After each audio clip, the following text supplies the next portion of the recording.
Hi, everybody. My name is Samantha Lane, and I'm the Director of Sales and Marketing here at the SE Shires Company. I'm so thrilled. Today, we're going to be doing, I guess this is our final Facebook Live Shires TV situation in this year. We're going to round out these Q series features and featuring some of our artists with Dr. Justin Cook today and our Shires Q36YR Bass Trombone. We had a great session a few weeks ago, a month or so ago, with Dr. Martin McCain on the axial version of this horn. And we wanted Dr. Justin Cook to give us a little bit of a rundown on this puppy. So I thought it'd be a really great opportunity to pick his brain and get to hear him play, and also kind of talk about, which we've done in some of the other sessions too, but the importance of being versatile and doubling on, trombone, tenor trombone, bass trombone. We kind of talked about it with alto and small bore too. But for Dr. Justin Cook, this is a big part for what his career is, both as a teacher. He's the, I guess I should say, the assistant professor of trombone at the University of Central Arkansas. And he's also the festival manager for the International Trombone Festival and the auditor coordinator, I knew I was going to say that incorrectly, for the Southeast Trombone Symposium. So his whole world is versatile and doubling in a million different areas. So why not be any different when you're playing trombone, I guess? That's right. So yeah, without further ado, Dr. Cook, I don't know if you want to tell us a little bit, anything more about yourself or about what you're going to play for us today too. Sure, we can start with the playing. Yeah. Like Sam said, I double a lot. And I've gotten to the point that I don't feel like a doubler anymore. I just feel like I play trombone, whether it's tenor trombone or bass trombone. I kind of do either. The past month, I've been doing a lot of bass trombone. I've been using COVID and the quarantine as sort of an excuse to really develop my doubling chops more. I have some skills. I can go out and play, different orchestral things or shows and stuff. But to sort of push into some harder solo repertoire to really push the skills. So the last month I've been doing a lot of bass trombone. But in general, I do mostly tenor, and then a little bit of bass every day. And like I said, I've gotten to the point where they're kind of even keeled between the two. So. And just one quick thing, Justin, just before, our friend Ryan Robinson is saying hi, but also maybe your speaking mic might be a little low. So maybe get a little closer just for Ryan. Ryan needs to stop judging me. We'll put this closer to me so I look like I'm a really cool a radio DJ. Radio host. Yeah. Is that better, Ryan? I'm sure so anyways, I love that. Yeah, we'll put it right here. And is that better? In all honesty, is that better? That is better. It's nice and very audible at this point. Perfect. So this first piece I'm going to play, I've been playing this for a while. I played it on one of my doctoral recitals back at North Texas, and I've sort of kept it in my back pocket because it works so well as a doublers piece. It's Bozzo's New Orleans, and the reason it works so well is it actually sits pretty high for a bass trombone player, and the lowest it goes is about a pedal F sharp. So it's not like Lebedev's second tuba concerto where you're playing double pedal B flats and you have to be Paul Pollard, George Curran just to pull it off. But this one works really, really well as sort of an introduction into bass trombone playing. So and this is just the first half. I'm only playing the lyrical section. I'm not playing the technical stuff at the end.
So that's that. Yay. That's Uh, great. and like I said, it works really well for doublers because it doesn't get into that super low register. So it lays well for those of us that live more in a tenor land with one button. Right. It's a little bit easier to handle the transition. So I have one more. It's Yes. sort of new Awesome. to what I'm doing. It was the piece I added when I decided to start taking on bass trombone more a little bit over the past month. It's a brand new piece by Steven Verhelst, commissioned by a bunch of names you would know. George Curran, Brian Hecht, James Markey, Paul Pollard, sort of the standard crew. And from what I understand, I was talking to Brian a week or two ago, and from what I understand, they've commissioned another one, which is great. More hard That's music for me to take amazing. on. And he's such an incredible composer. Just absolutely stupendous work. He really is, Yeah. and everything he puts out is super cool. He just released that new Angels Tango piece Yeah. Very uh, awesome. with Martin Shippers and Tomer, right? Yeah. Yeah. Yeah. Yeah. Yeah. Super cool piece. So, anyways, this piece is called On Your Own now. And like I said, it's new to me, so it's not quite perfect, but it's a cool piece to kind of showcase what these valves can do. And we can talk about that in a little bit, Yeah. how Totally. easy these valves are to play. We were talking about this before we went live, but I am an axial guy through and through. I will never give up on my axials, but these rotors are lovely. They are really nice to play. And this piece kind of shows it because you're in and out of that range so much and quickly. So it kind of shows off some virtuosity. So this is On Your Own now.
Man, that is so fun.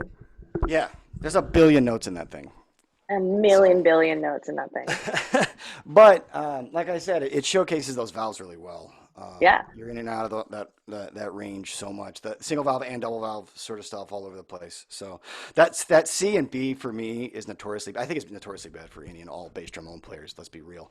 But those of us that are used to playing C in a very long seventh with a single valve and basically as long and as straight as you can make the horn, to get used to two valves and the back pressure there is a totally different animal. So these valves, it's cake. It's easy. So. Anyways, fun piece. I'm Man. hoping the dream is if I can get it like actually really clean and consistent, the whole thing top to back. That it starts with a couple lyrical sections. Is to get a good recording out on YouTube sometime in the near Oh, future. fun. That'd be awesome. That's the dream. We'll see if I can get it there. Yeah. Lots, you know. I mean, you're home, you can get all this practicing in, right? All during Yeah, Christmas because break. 4-month-olds are really good at letting you practice. Yeah, man. So, I'd love to hear from you. Everybody thinks about this a little bit differently, and it kind of depends on your background and how you approach it. But what does doubling actually mean to you? Like, what is your thought process behind your goals, maybe as a doubler?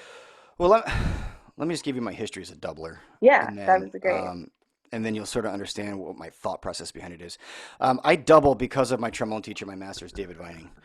He is he's got the whole Mountain Peak music healthy approach to trombone playing thing. So check out his stuff. It's really cool. A lot of it is great. But he has a belief that the low register can really help us teach a lot of things. It can help us develop a lot of ranges. And so he likes to have a lot of his students double on bass trombone for that purpose, to sort of work on moving some air, relaxing, because you can't play bass trombone with tension. It just doesn't work. You can cheat on tenor a little bit, but you're not going to play bass trombone that way. So it can really work to develop you through some concepts. And about the same time as when the weird thing about me is I actually have a master's in wind conducting, and that's when I studied with Dave, is when I was doing my master's in wind conducting. So then I auditioned for a master's in trombone at a bunch of places, ended up at North Texas, but one of the schools I auditioned at was Northwestern, and when I took a lesson with Mulcahy, the phrase I still do exercises from that lesson today, even though that lesson was in 2006. Yeah, It's just he's one of those guys that functions on a different level. But his phrase was the low register is the health register. And so if you can get that low range to sort of really sing and resonate, you can use that to educate the middle and upper registers. It's and it stuck in my mind. Between that and Dave, it was like, okay, well, the low register is going to be in part two because I have a terrible high range. I don't. I mean, I have high Fs now, but at the time, it was like high range was my struggle. And Mulcahy was like, use your low range. You got it. Use it to teach it. And so yeah, I just started doing this full range arpeggios, up and down, up and down, up and down, using what I was doing down real low and carrying that up high. And about the same time as when I bought my first Shires instrument, 2006, I bought a Shires bass trombone. And basically started doubling on bass trombone. But at the time, it was like fun. It was I'm good at this. I enjoy playing these low notes, and I'm moving to Dallas. And if I start freelancing a little bit, I don't want to turn down a gig. I would like to yeah, be able to say yes to a gig. So I bought the bass trombone, and then the better I got at it, the more fun it was to play. And then the older I got, and the better I got, it just became a thing. And so now I think Chris Van Hoff talked about this in his session, but I start and end every day on tenor. yeah. That's home Okay, base. That's where I live. That's what I do. But I spend, depending on what I have coming up, a half hour to an hour each day on bass trombone as well. So okay. it's just sort of what it is I do. So, like I said, I use that to sort of teach and develop the low register. I also am a huge believer in that there are, I mean, if you're generous, 10 orchestras in the country that are going to give you 15, that are going to give you a living wage. But there Yeah, are a ton of opportunities if you are a freelancer. You can develop different skill sets. You sort of get this entrepreneurial mindset, and you can sort of develop yourself in ways that you don't have to turn down gigs. My first major gig in Dallas was the national tour of Mary Poppins, and I played bass trombone and tuba. whoa, And if man. Ryan's still watching, he taught me tuba lessons. That's so funny. So that I could survive that gig. Low B natural on a B flat tuba is the worst note invented. That thing is terrible. But I mean, that's one of those things. Like, I remember the contractor calling me and saying, "Hey, can you play Mary Poppins when it comes through town?" And before he finished the sentence, I was like, "Yes, Right. No questions. no questions." And then the sentence Right. finishes, "It's bass trombone and tuba." Oh, Perfect. Ryan. I guess I gotta find a tuba. What's Ryan doing tonight? Like, Yeah, that's so so, wild. yeah, it's just one of those things that now it's become this thing where I want to play it as often as I can. It's another way to freelance and to make income. So, and I teach my students it a lot. A Well, I lot was of my going to students. ask, yeah, how do you work that in with your students? And at what point in their development do you think it's a good time to start to broach that conversation? Yeah. So, first off, you have to be good at your main horn before you go to the double. That's just a rule I have in my mind. If you can't play with a great sound through the standard range of your main instrument, then don't worry about a second instrument. Keep focusing. Sure, sure. But once you get a point, I have the same approach, by the way, with excerpts, because I started excerpts too young. And like, so now when I play the Davi, that's the best example I have. The first time I play it, I sound like 18-year-old me. And then it takes Interesting. me a couple Like reps. It's just, ingrained. yeah, that's just how Yeah. the brain works, you know? So it takes me a couple reps to kind of get 18-year-old me out and into 37-year-old me. So, uh, so you have to be good at your main horn first, and then you can get into doubling. And when you get into doubling, I have my standard approach. We do a lot of long tones. I'm a big fan of the Charlie Vernon low range slurs.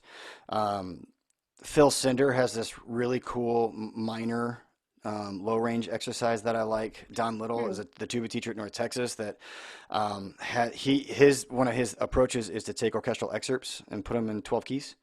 And so Oh, one of the nice. ones that Yeah. he uses is Prokofiev's Romeo and Juliet. So I'm a big fan of that one. I just start in C minor instead of F minor, which is the tuba excerpt. Start in Yeah. C minor, work my way down in half steps until you get to F minor, which is the tuba excerpt. The bass trombone excerpt in that is lame. It's an octave above that. So, but you know, I have these exercises that I like. And in fact, part of this month, a month and a half of just bass tromboning that I've done over the past time is I part of the reason I did that is I wanted to develop a daily routine for bass trombone Specific to bass trombone. that because my daily routine for bass trombone is not a bass trombone daily routine. It is what I would need to do on bass trombone to prep myself for bass trombone after having done a daily routine on tenor. Okay. Makes So sense. I wrote a bass trombone daily routine that is what I would do if I was a bass trombonist. So like I just finished that this morning and I'm tweaking my tenor one and I'll have both of those out on the Trombone Studio website here in the next week or so. Nice. Um, so um, in part because I have all of these exercises that I love. The Charlie Vernon singing trombone book is fabulous for some of that stuff. I wanted to put that in a single place that I could hand a packet and go, these are the exercises I like, and those are written down in the books you need to go buy. you know, Okay. Yeah. so that I can. Basically, it's an easier teaching tool for dealing with incoming students that are developing these skills. And do So you find that your students are coming to you and like they're excited about starting to branch into some doubling stuff, or are you bringing it up to them when you feel like they're ready? Because like your uh, students are all pretty entrepreneurial and like you have a mhm, great collective. So I right. feel like they're probably all like ready to They, go. they Like, tend to bring it up to me. yeah. Um, I'm not gonna lie. I'm lucky. I I'm have gonna some of the link your world's trombone studio too, by the way, just because it is sweet. such a fabulous place. I think so. Yeah. I teach some of the world's greatest students. These guys Yeah. and gals come in and they're just hungry, and it's very cool. Um, and so a lot of times, like I've had several students that I've had to put a governor on. Like, no, no, no, no, no. You're developing. You don't need to be practicing 5 and 6 hours a day. Why don't Hmm. you simmer down, go make some friends, go hang out, make sure you get your homework done, make sure you understand what's happening in your oral skills class. Right. Right. And then we'll amp it up as we develop some of this fundamental playing. Um, so a lot of times they come to me. I want to play alto. I want to play bass. I want to play. We just got a new contra, and all the bass trombone players are like, "I want to play the contra." Like I know you Hmm. do. Gimme, That's gimme, great. gimme. You still don't play a pedal B flat. That doesn't offend me. So, um, so they tend to want to do it, and it's very cool. And so, like I said, it's a lot of times it's me putting on the governor and saying, let's make sure you're set up for success first, and then we'll go. Because if you can play your own instrument well, it's just adapting that skill set to um, Right. A new tool. the other instrument. So, Yeah. um, And so you have like your students get to participate in a pretty wonderful trombone ensemble. You guys mhm, do some great work with that, and like that's where that contra came in, and like some of these other like fun right. instruments that you just recently got. Yeah, But like we, you've grown that quite a bit, yeah, and for the yeah. students' benefit. Well, it's to be honest. I mean, let's go back to I have a master's in wind conducting, so I enjoy Yeah. standing in front Right. of an ensemble. Right. And I knew I'm also a trombone chamber nerd. So I came out with a solo CD a couple years ago. It's actually there's no solo on it. The only solo on it is Joseph Spagnuolo's Crossroads, and it's solo trombone with trombone quintet behind you. Neat. And it's Yeah. on the CD. It's my students. Can you call it a CD anymore? Is it Sure, you can. Right. the MP3s? You go to iTunes. The streamed music This file. Yeah. it's on YouTube. I don't know. Yeah. So like I said, I didn't. It's all chamber stuff. There's a duet. The Florida Concerto is on there with Jason Housebeck Yep. from Missouri State, and then the Bourgeois Concerto for three trombones is me, Jason Housebeck, and Tony Baker. Um, So it's like I said, it's all chamber stuff. So I have this love for chamber, and I have this love for waving my arms in front of too many people. Hmm. So the trombone choir was like sort of a natural evolution of what I was doing. And and it was also, I found, a really great way to recruit. So as the numbers grew, it was a great way to sort of continue teaching skills that you don't really teach in a private lesson. Hmm. Chamber music skills, ensemble skills, listening skills, and you can hear it. Like if you go listen to the UCA orchestra, or the UCA wind ensemble, you can hear the trombone section is very cohesive. And it's because we spend so much time in trombone choir. We actually have two trombone choirs. The bare bones is our big group. It's everybody. We have non-majors in there. My favorite Great. story is there's a girl, Amanda is her name, is in there. She's actually a physical therapy major. But she was an Arkansas All-State trombone player, and she just loves playing Wow. trombone. She did not play this semester because, COVID. But Sure. um, and Fair. normally, she's already told me she's going to try to come back if she's at the hard part of the PT degree. So if she doesn't come back, I Yeah. get it. But we have lots of folks like that they just want to play in trombone choir and have a good time. And then we also have the Natural Slides, which is our top group. It's between 8 and 12. That's the group that travel that they've played at ITF. They played at Midwest. They're playing at ITF this summer. Um, Right. hoping hoping Yes, to play at for ITF this sure. summer. Right. Right. Yeah, and so like I said, that trombone ensemble has sort of been huge in the development of the studio, huge in the development of their skill set, and like take bare bones for instance, that's a great place for doublers. So if a bass trombone player comes up to me and goes, "I want to work my high chops, can I play tenor?" Sure, go sit over there. Right. A tenor guy comes up Talk to me about and an says, opportunity. right, like I want to work on my alto chops. Yeah, let me pull up a piece that has alto in it. Speaking of which, we just got a brand new Shires custom alto in the studio, and we love it. It's sitting right behind me. I figured I should It's super practice it fun. over Christmas break. Uh, Hopefully somebody gets to play it. Hmm. All of these doubling things and tripling and That's quadrupling at right. this point. Um, and when there's no more COVID and we can actually share instruments again, we'll do the I same thing know. with the contra. Right now, it's one person plays the contra because we're not messing with the sharing of No, yeah. germs. But when we're allowed to do that again, we'll share that around a bare bones, and, Yeah. and and let everybody develop those skills. Once they can play a pedal B flat, that sounds great. So with this doubling kind of stuff, because you have like I know a little bit about you. We're friends, Hmm. we talk, Hmm. but you've had the experiences of being a doubler in the professional sense, like playing on, shows and Hmm. stuff like that.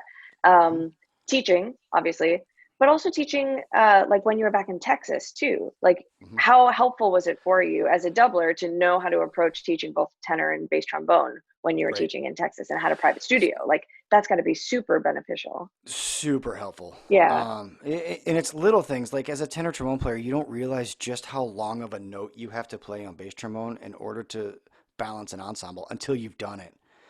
When you play a note that you think is a standard tenuto length on tenor, and the whole section cuts off before you, and you're like, whoa, whoa, what just happened? Like you don't quite realize it. So you start to realize how long you have to play the lower down you go, bass trombone tuba land, how much longer you have to play in order to get the same, articulation length.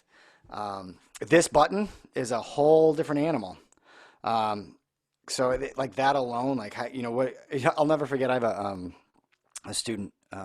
It came in as a freshman. Looked like in high school. It was a Flowermont High Yeah. School, and he comes in as a freshman, short little kid, wearing his hat backwards, thinking he's all cool because he's some region player out of 8th grade. I'm like, really, dude, really? And he's in the corner, like on a tenor, like honking pedal C's. I was like, Right. okay, hang on. So I ran down to the band room and I grab a bass trombone and I hand it to him. I was like, just go play with this tonight and see what happens. He came back the next day and he had all the buttons figured out. Oh, whoa. Come to realize the kid has perfect pitch, and he ended up by the time he graduated high school, he was first year All-State bass trombone. He went off and studied. Oh my God, that's He's got wild. he's got a bass trombone performance degree. He's a fabulous player, and all because he's just honking. And it's one of those things like because I was used to playing that range, it's like, okay, you have a natural gift in this range. It's not just like you can't play high notes. That is not a reason to switch to bass trombone. It Yeah. is because you have a natural gift into that range. Let's see what you do on a bass trombone, and then and he sounded fabulous. First year All-State in Texas as a high school kid is pretty cool. So, it was real beneficial, real helpful to have that skill set in teaching high school because there's some fabulous high school trombone players in Oh my Texas. gosh, yeah. It is silly what they do. And then in college and here. So, in fact, I used the last show I played was Wicked, which is a doubling So show. so fun. Really fun. In fact, it was another contractor move. Contractor calls me, hey, you want to play Wicked? It's a trombone gig. I was like, great. So like I'm practicing my trombone with tenor, thinking it's all tenor, and then I get the book. It's like 80% bass trombone and 20% tenor, and you don't go above like a high E flat. I was like, okay, there's a bass trombone book, but whatever, it's fine. So I use that money to buy a double case because I got sick of carrying two cases around. That's so funny. So So um, one question that we always get, especially when we do these types of things and they're live events, we're doing like Q&As with people. A mhm. lot of teachers and educators, band directors, but also some trombone like private teachers always ask about when's the right time to make that switch for a student. What are you looking for in a student? Like you were just talking about, like, having some talent already in the low range, but what are some of the other things that you look for and you're like, okay, now this is the time where we should start Well, going down this road? when they're young, it's actually not even a skill set that I look for. Yeah. It's a culture, it's a system they're in. So what happens a lot that I see is kids get switched to bass trombone when they're young, like when they're in high school. The Mhm. problem is when you're in high school, in a standard high school program, we're not talking like one of the elite programs across the country that are playing like, Schwantner and Lincolnshire Right. Posey and things like that. We're talking about your standard high school band program that, good program, but, playing grade fours and fives. That third trombone part, that bass trombone part is not hard. It's a lot of sustains. It's a lot of, if Right. it's a third trombone part, you're probably playing B flat at the bottom staff. Maybe you play um, some Hmm. tuba parts, that sort of thing, marching band or something. So if they're taking private lessons, then I'll switch them younger. Because then Okay. they can get to some solo music, some chamber music that will continue to push their technique and can push their skill set. But if they're not in a situation where there's private lessons involved, I tend to wait as long as possible because if you're playing tenor trombone, you're going to have to play more notes and you're going to have to hang out with the trumpet line a little bit more, and you're going to have to hang out not much, but a little bit with the euphonium line, just a little bit Sure. more. Um, so you get used to moving the slide at a slightly faster pace, and then when you move to bass trombone, you're set up a little bit more for success. I've seen so many just great young players switch to bass trombone too young, and they're behind from a technical development standpoint. Hmm. Okay. So if they have a system set up where they can develop the technique and not get left behind, then as soon as they show that they have some sweet low range. That kid that I switched to bass trombone as a freshman in high school, he was taking lessons with me. We were doing an hour a Right. week. Plus he was playing in the GDYO. Plus he was playing in the band and practicing real hard for Texas All State. So if that's the world you're in, then yes, I'm in. Let's switch. Let's do it. If not, then let's wait a little bit. Keep developing. I mean, the reality is the money that makes the notes. Sorry, the notes that make the money. The money that makes notes. COVID brain. The notes that make the money for bass trombone in the real world are in the staff anyways. Sure. You know what I mean? You're not going to play much below a pedal B flat unless you're, playing in a pretty good orchestra, playing fountains or playing Hmm. some Wagner stuff. So you're not slowing down the development of your bass trombone chops by staying on tenor like you would be if you go to bass trombone too early and slowing down. You know what I mean? Yeah, that So, makes sense. so I just try to wait as long as I can to make sure that they are set up for success in terms of development. If they make that switch to bass trombone, so that when they move forward, they're still being pushed from a technique standpoint. So, Yeah. So this is a dorky question. When mhm. it comes to doubling, how do you approach equipment like mouthpiece? Like what do you keep it similar ish between tenor to bass? Do you go something like wildly different? So, um, man, the epic mouthpiece chase. I know Uh, it's crazy, but especially for a doubler or somebody who's just thinking about wanting to start yeah, doubling, that can be such a, right. a huge question mark. Like, where do you even Um, start? so I basically, in fact, another shout out to another Shires artist. Colin Williams did an equipment talk Q&A on Instagram Yeah, like a great. week ago. It was great. Hmm. And it was cool. He's wearing like the nerdiest shirt ever. It's like he ran down to his basement. Was like, let's talk trombone, and it was awesome. Like it was Yeah. because he's so smart. It was very cool. And he talked about this, and he was dead on right from my thinking as well. There's sort of two schools of thought. There's the school of thought that you kind of keep the rim size the same, and then let the cup change. And then there's a school of thought that you just go with the equipment, the equipment that it calls for, which is kind of where I go. So I play a Greg Black 4G GSL on my tenor, and then on my bass I play a 1.5G, a Greg Black 1.5G. I do like to keep stay in the same family of mouthpieces. So like Greg Black's or Dennis Sure. Wick's or what Lasky Insert brand or here. Yeah. right. That's exactly Yeah. right. So that the feel is the same, but I want to be on the correct mouthpiece for the instrument. That being said, when people first switched, like if you're going from tenor to bass trombone, don't, I see this all the time. Like they're playing like a 5G or something, and like I'm gonna play bass trombone, and then they show up with like a 0G. Like, Right. Exactly. okay. And we talk to people about that too when they come to us and they're buying their first bass trombone, you know, and Mhm. they're buying their first doubling instrument. And we Right. And they caution can't them the figure out why same they sound way. like a donut where there's no core in the sound, and it's like this fuzzy thing on the outside. Like, well, okay. First off, just because it's bigger equipment doesn't mean it's a bigger sound. Let's standardize that right now. Okay. Like, Yeah. you have to find equipment that is efficient for you. The best example is Colin Williams has a fat sound. I think he Yeah. plays on a 5G. He does not play epically large equipment. He just doesn't need to.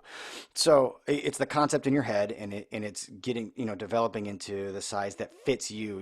There's oral cavity things, there's lips things, there's all kinds of things that go into it. So you have to see what fits you the best. And when you first switch, don't dive into a 0G. It's like going from like a play pool to like the ocean, and you're just gonna know how to swim in the like. Give it a second. Like let's step into this. Let's go to the wave pool for a second. So like I'll start students on like 2Gs or Sure. or equivalent based on, and then which is what I did. I was on a 2G for a long time, and it sounded great. And I know professionals that play 2Gs, and it works really really great for them. And then as you develop over time, you go to a 1.5G or a 1G or 0G or whatever you need. 0Gs tend to be too big unless you're really built big.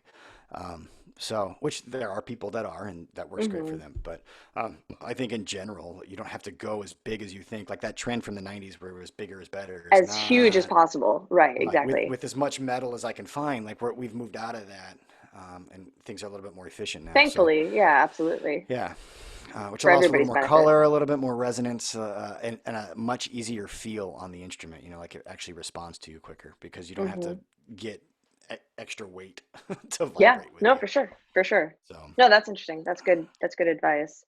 Um, so this horn, the Q36YR, you've had some experience with Q series in general, Mhm. with your students and with the studio and, all of the ITFs that we get to hang out and just talk shop Right. and play trombones and stuff. Yeah. So what were Nerd your fest. thoughts? Yeah, total nerd fest. What were your thoughts about this horn? Yeah. I love this horn. If you want to just leave it here, it's fine. I'll No keep problem. it. I know where to find No. you. Yeah, that's It's true. okay. No, it's great. It's a really well made horn. Like out of the bag, like the case is great, and then you pull it out, and it's ready to go from the get go. The valves feel great, the slide feels great. It's a well made instrument, and it feels really really good. It is a professional level instrument. It is not something Yeah. lower than that. It is a high quality, well made, great sounding instrument. The from a, like you first play a horn, like when I'm on trombone on tenor on trombone, when I'm on tenor, I, I like to do as many lip slurs as possible and just kind of see where it slots. What's the fifth and sixth partial doing? What's the eighth partial? Is that going to be an easy one to sing out, or am I going to have to fight for that a little bit? And then I move into the lower register. Bass trombone, it's like I'm going to wiggle me some valves. Let's see what's going on here. And which is the first thing I did on this. And you pull the horn out, and it plays. And and I'm going to be honest, I am an axial flow guy through and through, and I will Right. not change. I have played axial flows for like 15 years, and I'll never go back. Hmm. My tenor and my bass, my actual tenor and bass are behind me, and they are both axial flows, and I love them to death. Um, And but then I this, sent you a rotor. and then you, then you sent me a rotor that feels great. In fact, a couple days ago, I pulled my horn back out to make sure that I was still an axial flow guy, because as I'm playing, I'm like, these really do feel good. Yeah. But I'm still an axial guy. I like the That's way okay. the But free flow of it. But the rotors, they're not. There's sometimes you play rotors and they're tight. Like there's a back pressure to it, and these don't have that. yeah, There's an ease and a sense of blow to it that is very very simple. that's that's good. That's what we wanted. You hopefully did that on purpose. Yeah. So because you are Mr. Axial, and I decided to send you a set of Hmm. rotors, Yeah. could you talk a little bit about your experience with both, like pros and cons axial rotor? Because Hmm. that's always a huge question for people when it comes to equipment. Well, and you guys have so many different rotor options. We We just do. We have a lot. in the studio we just Sorry. had 5 guys buy Shires horns this semester, and none of them bought the same valve. I know, it was crazy. We had a bass trombone So player buy some interesting. true bores. I had a freshman tenor buy the dual bore valve, which I have not played yet. I'll play that at the next festival just to see what that is. Yeah, it's super fun. Um, well, I had one student want a twin valve, and then he ended up on a standard rotor. Hmm. So it just you have so many options, and so one, I think the trick is you got to play them. They all have a different feel, but you know, my history with rotors is that there is you know, like one of the things I always talk about in trombone is there's a balance point. You know, where the air hits the air of the instrument and things start to resonate for you, and where that balance point is. And I sort of think of it in my mind like it's out here somewhere. Physically. Yeah, right. Yeah. And so Right. that's kind of where I'm thinking about, like, I'm always blowing to that point. On Thayers, I feel like that point is near the bottom of the slide, if not a little bit off the slide, whereas on Hmm. rotors, that's much closer to me, if Hmm. that makes sense. It does. Yeah. Um, so and it's just, I don't know the physics behind it. I would assume it's a back pressure thing. But I don't know. But these don't, I don't feel like I'm playing like right here and like it's super tight. Like there is a relaxed blow to them. And what I liked about them, and the reason I played that On Your Own Now piece is because of the efficiency of them. That low C can be really challenging, especially at first.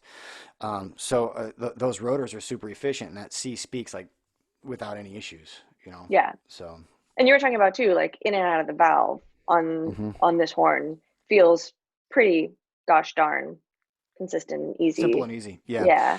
really. Like there's not a heavy change at all in terms of the back pressure and the blow.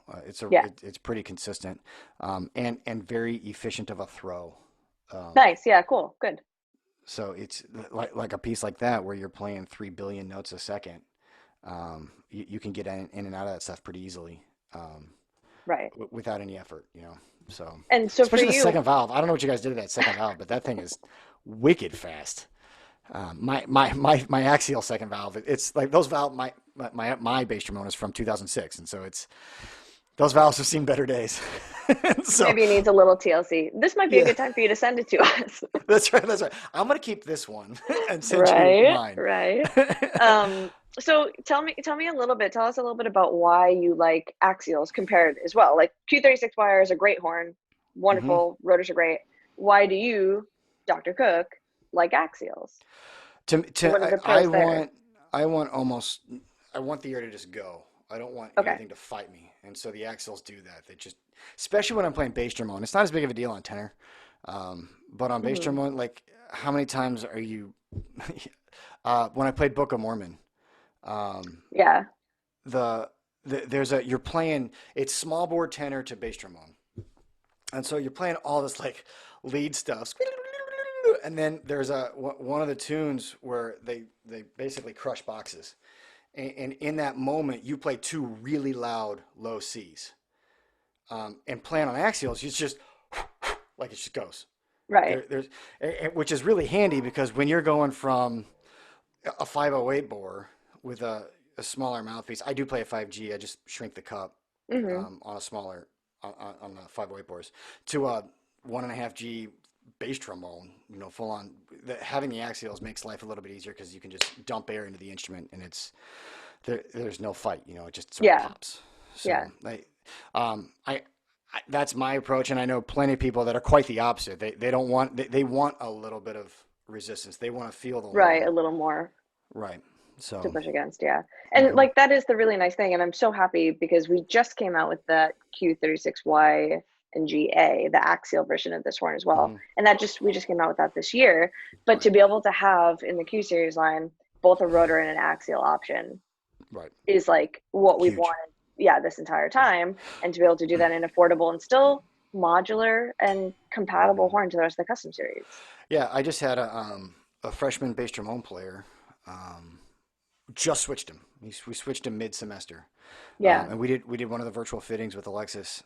Nice. Yeah. She was awesome, and she's just like, well, you're switching, and you just switched, and you're gonna develop over the next year or two as things sort of relax and sort of open up into a bass trombone. Why don't you get the the Q Did he get the series? Q? Yeah. He got the axials, Q with the axials, Nice. yellow Cool. bell, and then listening to his Jerry, he was like, That sounds awesome. He's That's nailing so it. fun. So Nice. now, as he improves, you can switch out the tuning slides or switch out the bells, or which I Totally. just did. I was playing on a red brass bell forever with a lightweight red brass bell. That's what I bought. I set up my bass trombone to be a doubler's horn. It's the B62. It's a single bore Yeah. slide with a Yeah. lightweight bell. And as I've gotten better, I just put the current bell on it, and I love it. I love it. I did not think I would like it. I It's an thought, amazing bell. Yeah. yeah. I was ready to buy Brian's bell actually, that Lone Star model. Yeah. That's But enough. I I put. mean, it's there's a lot of good stuff out there. That's the tough part, Mhm. especially when you're a big dork, equipment dork. Yeah, I try not Oops. to be. I try to make it all Oops. about, what I hear in my head and the blowing, but you start playing all the It's still instruments, you're like, fun. I want to play with the toys. Yeah, it's still fun. No, So, that's really helpful because for a lot of people who are looking into getting their first professional instrument, or mhm, they're doubling bass trombone or whatever right, happens to be, right, it's tough to know, do you go rotor, do you go axial? And some of it's right, going to be based on your prior experience, and some of it's going to be based on you as a player. And right, so much of it's based on that resistance point, like what you're talking about, right. how you Well, send air through the horn, all of that. and I would tell you right now, if I was a student tenor trombone player buying a doubling instrument, I would buy a Q series, the YA, the axial. You know what I mean? Hmm. Hmm. Because it's these are great horns.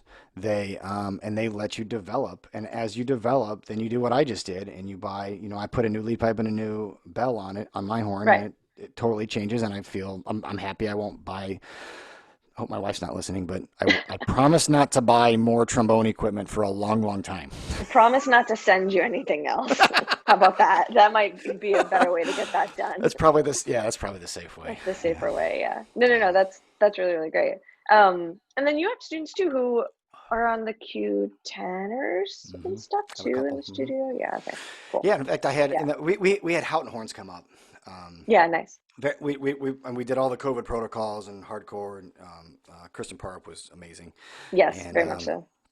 I have a freshman with a Q series horn, and he was convinced he wanted a bell. He thought the bell was the answer, and we ran him through all the bells, and it was like, I don't know that any of this is going to change you that much. And then Chris was like, well, let's just play with some tuning sides. I mean, we're here. Why not? We Oh put my on one gosh. tuning side. It was like, that's it. That's it. You got it. So I mean, I think he bought that tuning side, but that saved him like $800 or Oh something. my I don't gosh. know. Yeah. And it's not like you're buying an entirely different instrument at that point. You're just That's right. continuing to tweak and modify, Right. and then you have more options. Like I And I'm pretty. love Go ahead. No, no, no. I was just gonna say I love that like you have those options. Like Jeremy Marks had Hmm. a Q bass, and then he had that bell cut, so he could have a detachable flare Right. Q series. Like I mean, that's amazing that Right. there's still that compatibility that you can do all these And things. I'm pretty sure that freshman I'm talking about, when I was looking at the specs of his horn, he basically has my tenor trombone Oh, in the does Q he series really? version. You Yeah, know what I mean? Because I yeah, have a pretty standard slide and I have a pretty standard bell.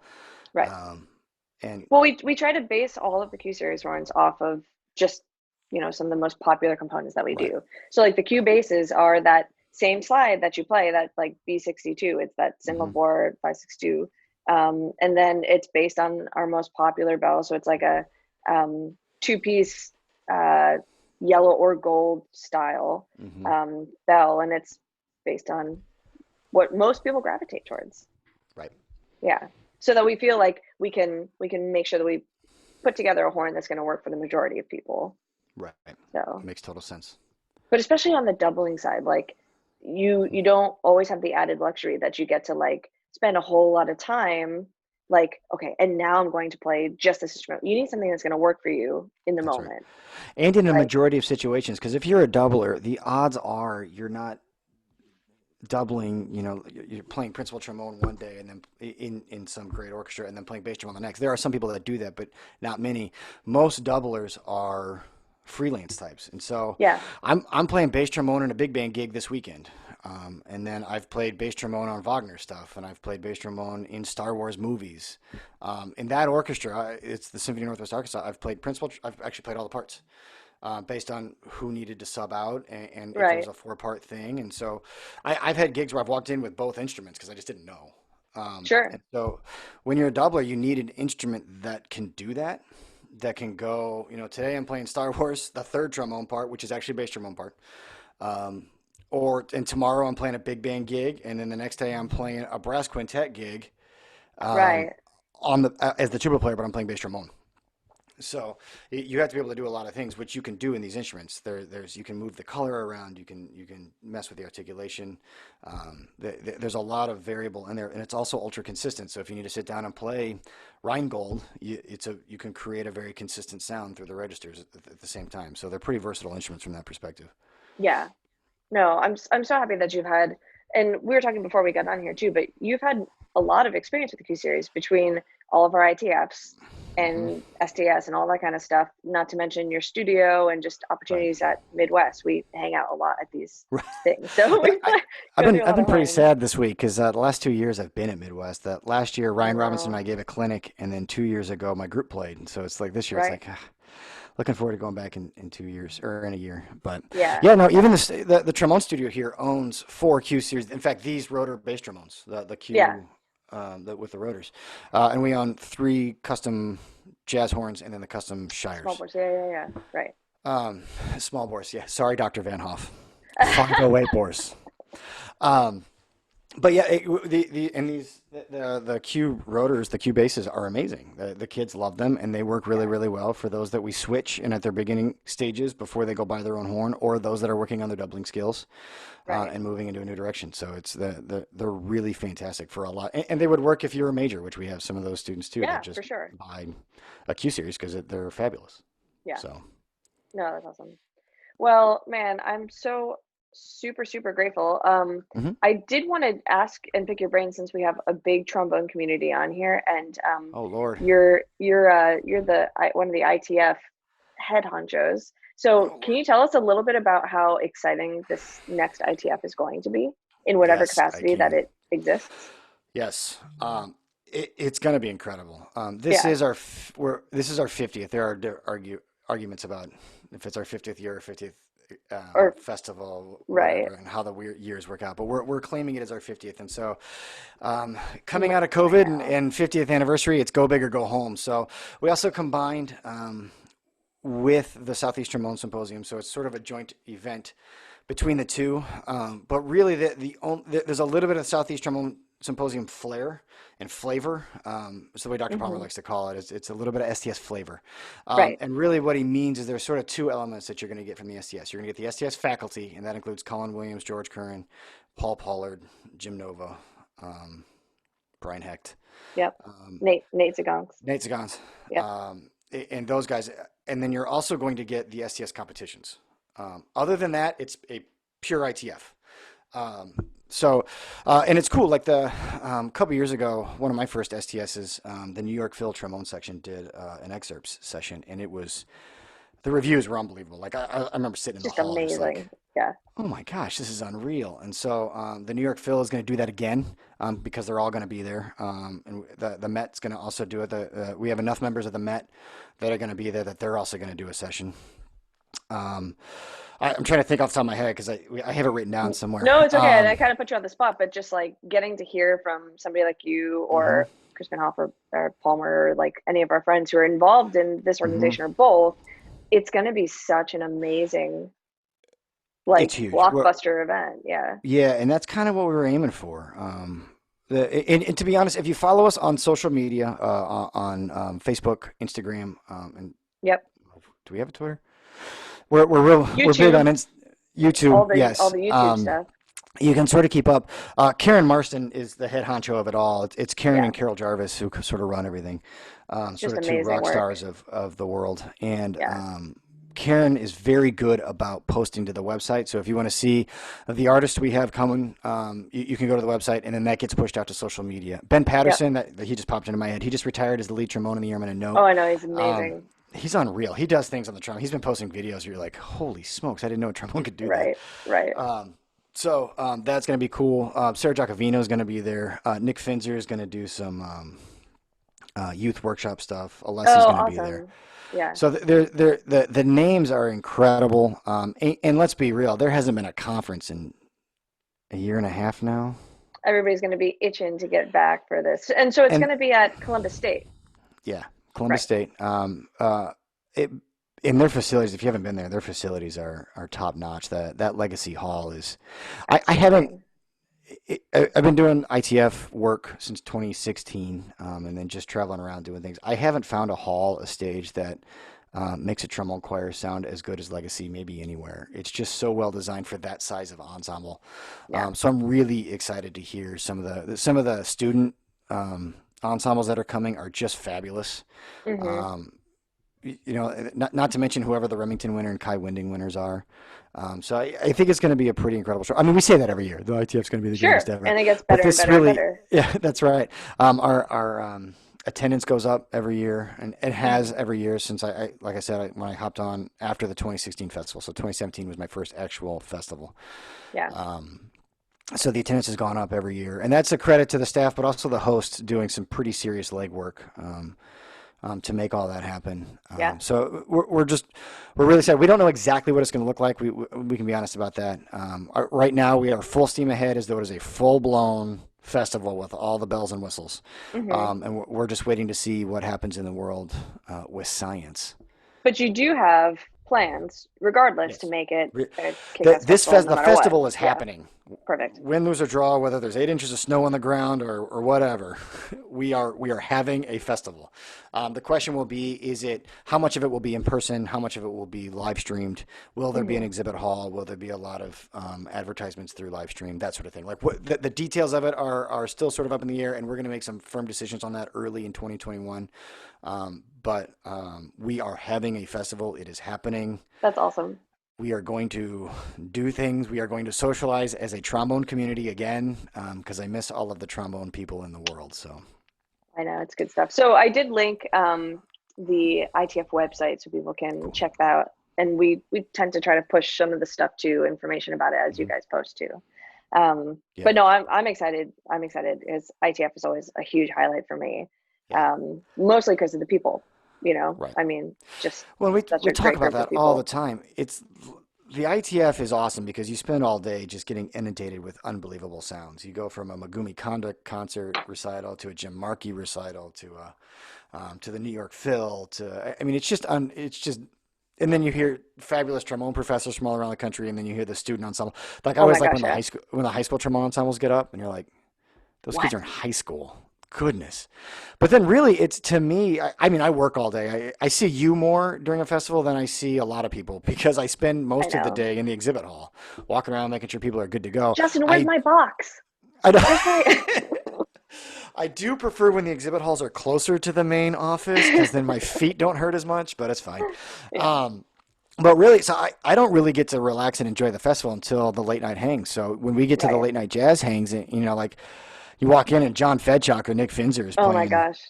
and you know the whole trombone community is just sitting in this bar and we're all just hanging out listening to great music, and that to me is the highlight, the hang of the festival, you know. And I can't tell you how many recital tours and guest artists and projects have happened just as a result of you walk by somebody in the lobby and you're like, hey, what are you doing next February? You want to do a thing?